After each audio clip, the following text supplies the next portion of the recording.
America is at war with terrorists. We're at war. We're having a series of This is attacks 21st century war. America is at war with terrorists. We're at war. We're absolutely at war. This is 21st century war. I said I feel like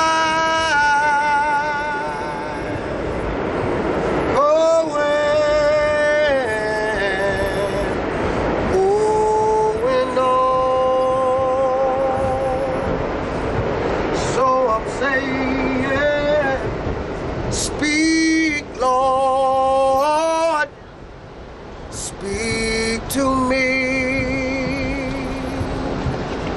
I am saying, speak, Lord, speak to me. 42nd Street, 'cause I feel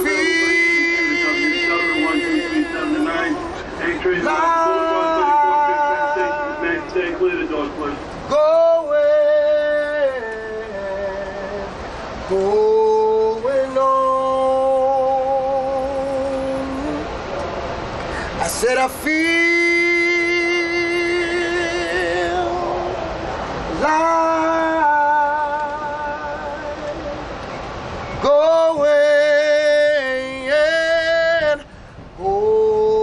on. So let a mother say,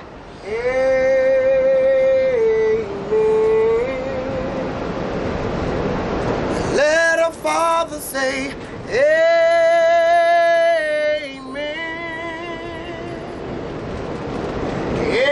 Everybody say, amen. Amen. Amen.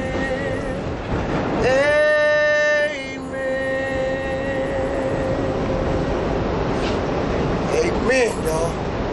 Thank God for another day. Thank God for the last 5 minutes, because we are at war. And the only thing war means is a lot of people gonna die. And it won't be the government, because they very well protect. 34th Street, Penn Station, Amen. And it don't take a genius to figure out who it's gonna be. After 50,000 people, y'all. It don't take a genius to figure it out. Amen. One question for you folks. Do y'all know why we at war? Anybody on this train know why we at war?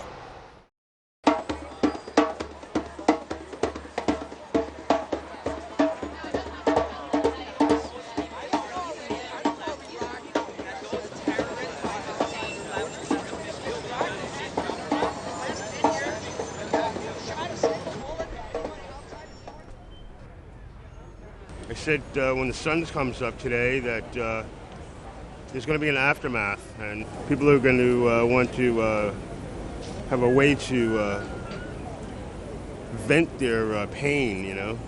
And I thought this might do some healing, and apparently it's doing that. I've seen some amazing things happen here today. People crying, people arguing, people laughing, people singing. You know, and I haven't seen people do that as a body of people, you know, as a community of people do that in quite a long time. We're under attack because if somebody attacked my house, I would defend myself. This is no time for diplomacy. I don't think that we should be talking a lot. I think that we should find out who did it. I think a lot of people know who did it, and we should just go out there and get them.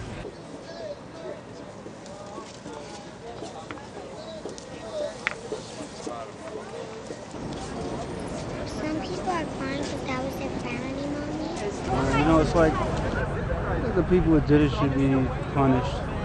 But I mean, that's not gonna, you know, there might be 3,000, 4,000, I don't know. You know, average day is 50,000 people down there. Who knows how many people are under that building? You know, I mean, how do you punish somebody for that? You know, I mean, what can you do to them? You know, so what are we gonna do? Go blow up a whole bunch of Afghani cities and Palestinian villages, and then this shit escalates to another level of stupidity, you know. The answer, you know, at first I was angry and I was saying, yeah, we should go fuck them up. But I mean, when you think about it, that's not going to solve the problem. You know? So it's time for people to like really sit back and think. I mean, and if the Afghani people that are in charge have any kind of sense, if that's the person that's responsible, they should just give that motherfucker up, man. Just give him up. I mean, it's not worth it. Peoples and other families, religions, countries, business. It's none of our concern. Your reason why is because their dignity, I would like to have still on the floor. And their honor as people is still on the floor. And we had to literally retrain my bigot relatives. We had to say to them, you can't have that. You have to give in. A lot of people were talking about this was worse than Pearl Harbor, so I just wrote, if this is worse than Pearl Harbor, will we do something worse than Hiroshima? Where is God? Why would God let this happen? Why would God let this happen? If there is a God, why would He let this war happen? Why would He let people die? Innocent people die. If there is God, He would protect. He would defend us. But if there is a God, where is He? Why isn't He defending us? Why isn't He helping us? Why are we in a moral of like, we don't know what's going on? I don't know what we should do, but I mean, part of it is thinking about what leads up to this in the first place, and how to have a response that maybe gets the people that are responsible, but doesn't kill more innocent people. And a lot of people, we've been lucky not to go through this. Other people have gone through this for a long time. I mean, just the fact that, you know, I'm of Arab, you know, ethnicity, and I'm Egyptian of origin. You know, everybody, a lot of people, not everybody, of course, a lot of people are very, very understanding and willing to listen, you know, but several people, they came, and I don't blame them, you know, they're blind with emotion right now. But I stood here and I tried to withstand as much punishment as I could, just because I think that's the harder thing to do, is to struggle. I mean, peace only comes with struggle, man, and it only comes with like a common understanding.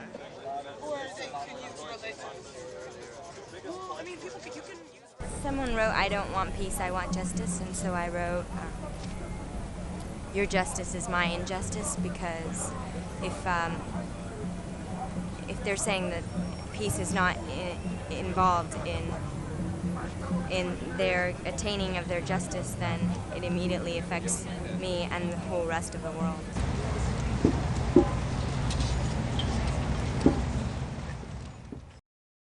Some of you may think it's very disrespectful of me to stand here with this, identifying myself as a Middle Eastern, as a Muslim. No, not at all. Thank you for your bravery. I just want to say, for me and for thousands of people in the city, it's been hard whether to decide we want to go out to get groceries or not, okay? That's because we're afraid. We're afraid that what happened will end up in violence against us. And that has happened. That's not unreal. Last night in Queens, 2 people were shot in a grocery store. 2 Yemenis people. Just people came into the grocery store, shot the guys because they were Muslim, because they look like Middle Easterns. Yesterday in Flatbush, cars were broken into because they had Arabic prayers written on them. Now this is real.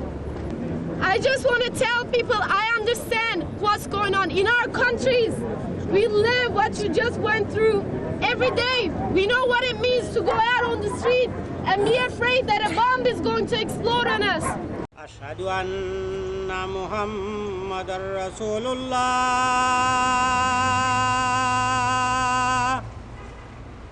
أشهد أن محمد رسول الله. The Muslim community of America, we are really scared. Couple of places we are attack our mosque, but we love this beautiful land, America. The first images that came up on TV were images of Osama bin Laden, the Taliban in Afghanistan, Palestinian children celebrating.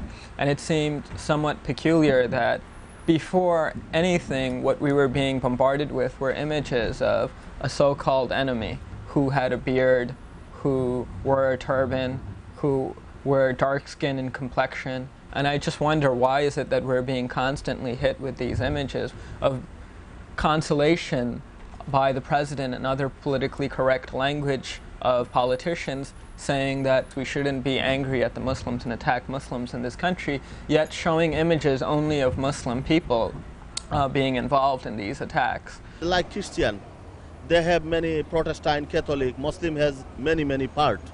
But Taliban is not Islam. Osama bin Laden is not Islam.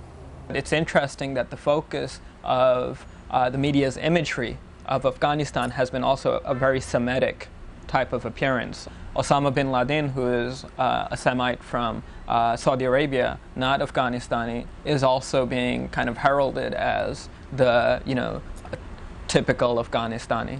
Terrorist has no nation, no color, no any religion, no. They are terrorists. They are different, I believe, my opinion. In times of great passion and emotion, we tend not to ask ourselves, why are we seeing the images that we are? Why are we being told what we are? We often want immediate consolation. We often want an immediate solution to an answer that's not easily rectifiable. And so we seek out an enemy, someone to blame, someone to point a finger at. And I think that's something that's being pandered to. I personally have a thing about flags. But I'm sort of, I'm going to separate my feelings, my own personal feelings and my own ideologies, and just want to do something for the neighborhood. Because this is my neighborhood, and I have friends of friends that passed away, so I basically just want to do this in homage to all the, the city workers, firefighters, police, people, workers, regular Joes that lost their lives. This crazy war we got going on. I don't think it'll help you bomb any particular country at this point in time, because we're really never going to get to the root of the problem.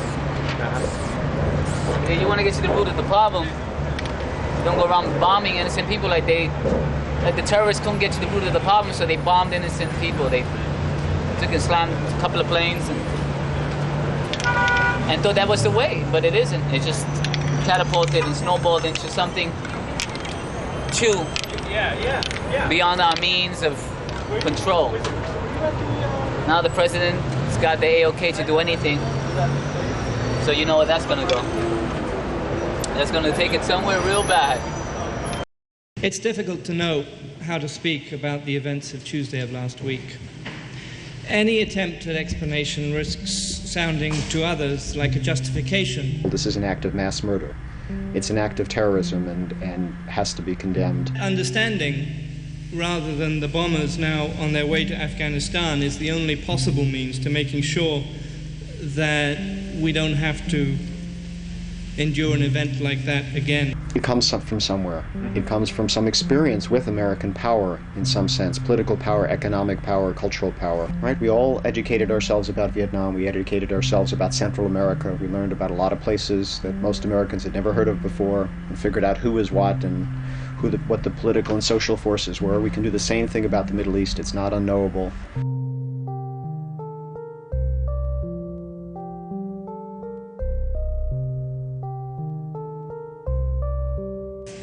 Since the 1950s, the United States has helped keep unpopular and corrupt regimes in power in most of the Middle East, and in some cases helped overthrow or destabilize the relatively popular ones. The Mossadegh regime in Iran, government in Iran in 1953 is, of course, one of the well-known ones.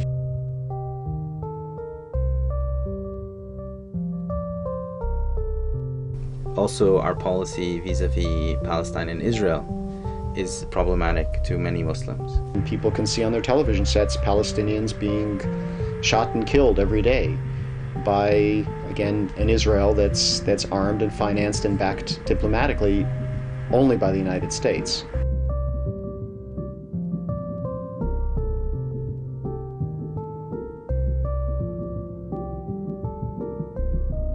Both the steady reorganization of wealth and power and the repression that keeps it in place are supported by the United States. Its economic advisors play a day-to-day role in those corrupt government ministries. The United States Army uses military bases in the country, and it supplies the military and the policing equipment that keeps the regime in power.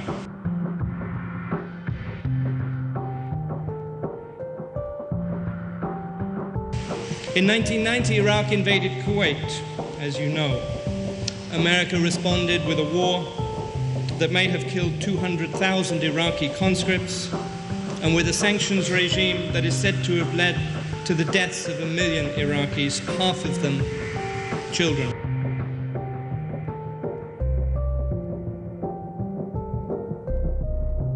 Supporting a regime in Saudi Arabia, which admittedly does send a lot of relatively cheap oil to the United States and to its allies, and this yields great profits for American corporations, but brutally represses its own people. The presence of U.S. troops in Saudi Arabia and in the Gulf is also very problematic because many Muslims regard the oil reserves of that part of the world to be to belong to all of the Muslims, and they don't like seeing them under the control of a foreign power, which they obviously are.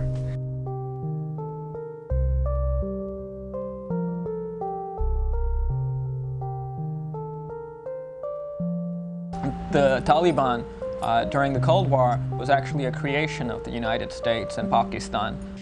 The Soviet Union had invaded Afghanistan, and Washington saw an opportunity to make its life difficult.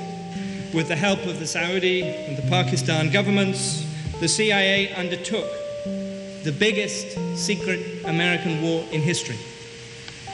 For the people of Afghanistan, more years of horror, of civil war, and then the puritanical and horribly repressive order of the Taliban. It's been one disastrous policy after another, and all within the same framework. And it's led us to this terrible moment when finally those chickens have come home to roost.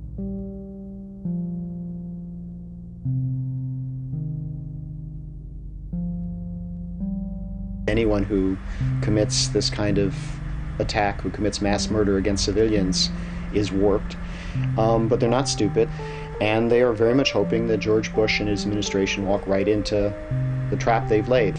This would not likely hurt the Islamic groups who are small, dispersed, and anyhow do not fear death. But it would force the regimes of the Middle East to ally themselves and support this alien violence. I think that if we militarily defeat them, which I'm sure we can, I mean, for that matter, we could turn the whole of Afghanistan to a sheet of glass with a nuclear weapon, but that will not solve the problem, because there are many, many more people like them who will be willing to commit the kinds of crimes we saw last week. There will be more days like September 11th in this country, and a lot more days like September 11th, as there have been many days like September 11th in many countries around the world. And I don't think we want to live like that, and I know no one else on the planet wants to live like that.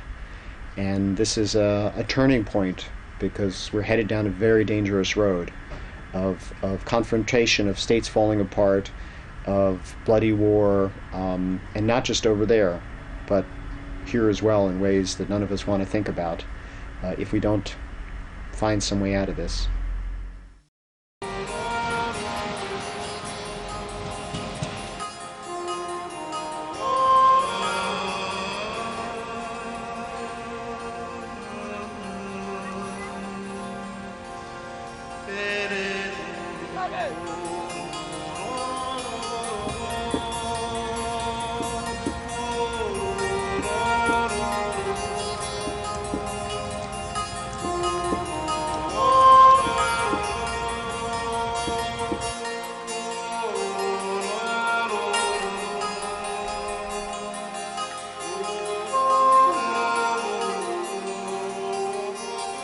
What we need to do now is just pray and pull together with each other and just help each other get through this. What impressed me most?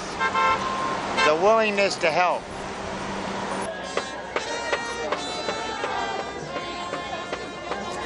It's to the sky to stop war. I hope.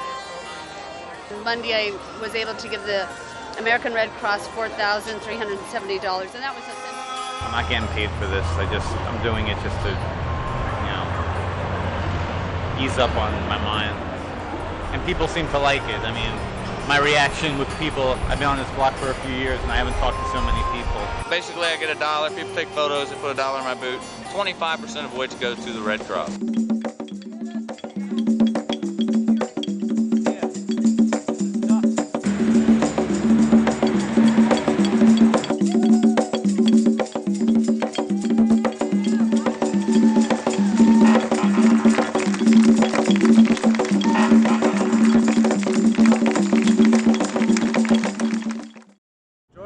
I think I felt vulnerable for the first time. I mean, personally vulnerable. I've even been in war zones, and somehow I had the sort of, even though I'm a critic of America often, I had the American ideology, which nothing was going to touch me.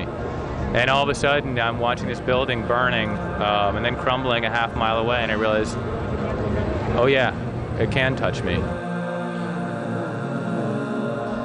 People who have been touched by this directly, people who saw it happen, people who lost friends or colleagues or families, have an almost visceral revulsion for the idea of more destruction and more mountains of rubble with people trapped beneath.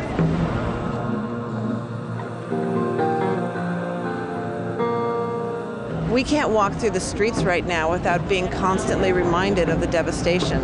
You come across a fire station that's lost 15 of its men, or you come across the missing posters of people who are not going to be found, or you have the horrible smell everywhere if the wind's blowing in your direction. People here are very much in grief and mourning, but I think that the response from a lot of people here proves that you don't have to channel mourning and grief into jingoism and revenge. You saw those buildings explode and it said to you, oh wait, I saw them explode in Iraq too, and oh, that's what it meant. It didn't just mean that something was hitting a target and it was very beautiful. I think people are having that response. I felt so proud of the way New York reacts. Isn't this park wonderful, where people have their memorials out for people who are dead, and they have their flags out, and they seem to find that there's nothing contradictory between that and the peace symbols that are all around.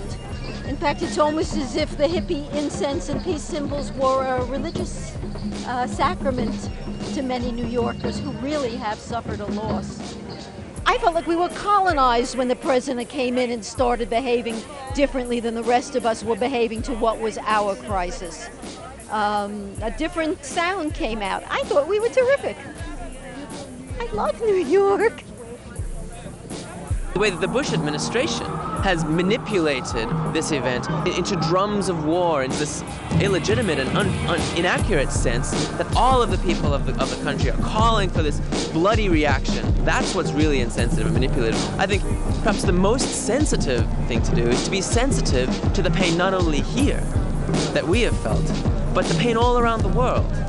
To allow this event to penetrate our hearts and to open our hearts. What this made me feel is not only am I responsible for people in the South because I feel bad as a privileged first worlder. This really drove home to me. I'm responsible for people in the South because they're also responsible for my well-being. You know what I mean? I mean, what this really drove home is this is the impact of 50 years of building economic structures which decimate the South. Terrorists don't need bombs, terrorists don't need airplanes, terrorists don't need bridges, they don't need factories, they don't need anything that you can bomb out of existence. What they need is desperation. What they need is horrendous inequity and political violence around the world. The solution is for America to look at itself and see how our actions led to this strike, and to realize that when you continually bomb people and they have have nothing to lose, eventually they're going to strike you back. What I think we're formulating now as the beginning of a peace movement mixed with an anti-globalization movement is figuring out how we can still, even more than ever now, create another society. The slogan that another world is possible is not only appropriate, it is crucial. And we must make a new society so that we don't have wars. 1,750 and still counting.